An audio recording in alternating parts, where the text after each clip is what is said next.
Mama anaumwa sana, ana hali mbaya, inabidi uniruhusu niende nikamuone. Alafu afiki kwa mama, anafika kwa Basha yake. Inaumiza, inakata kiukweli. Huyu ni mke wangu, eti aliniaga mama yake ni mgonjwa, anaumwa, kwa hiyo ataenda kumuona. Hapa yuko na Basha yake.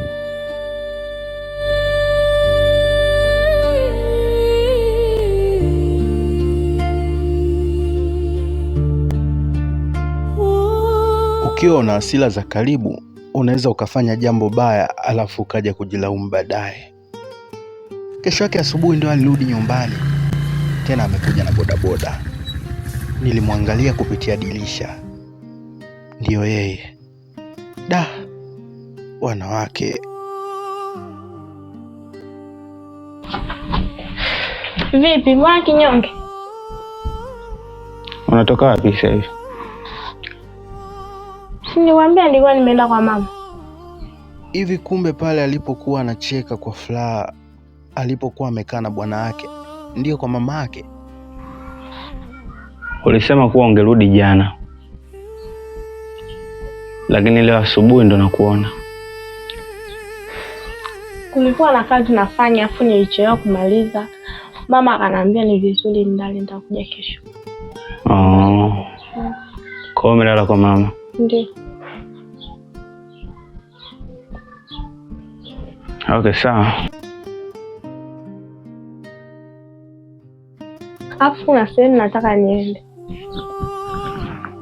Wapi? Naenda kumuona rafiki yangu anaumwa. Unafika leo na unaondoka sana leo? Kwani kuna shida?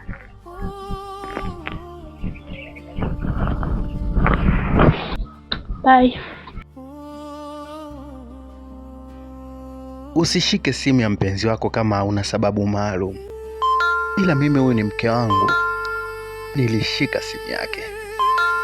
Nilichokutana nacho, SMS chafu.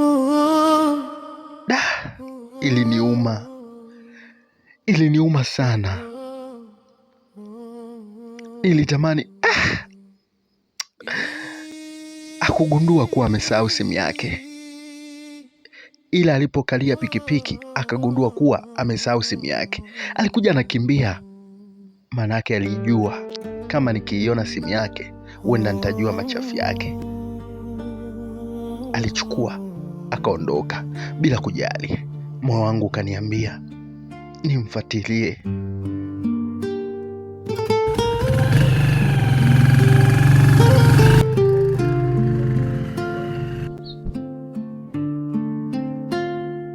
Nilipogundua kuwa amefika mbali, nikaamka.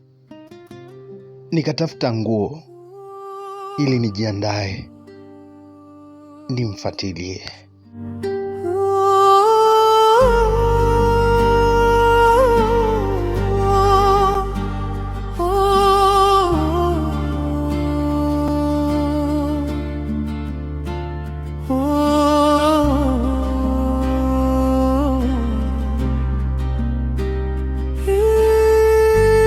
Mke wangu sungetulia na mimi.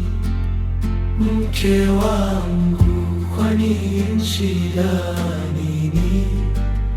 Mke wangu moyo wangu, mama wa wanangu. Mke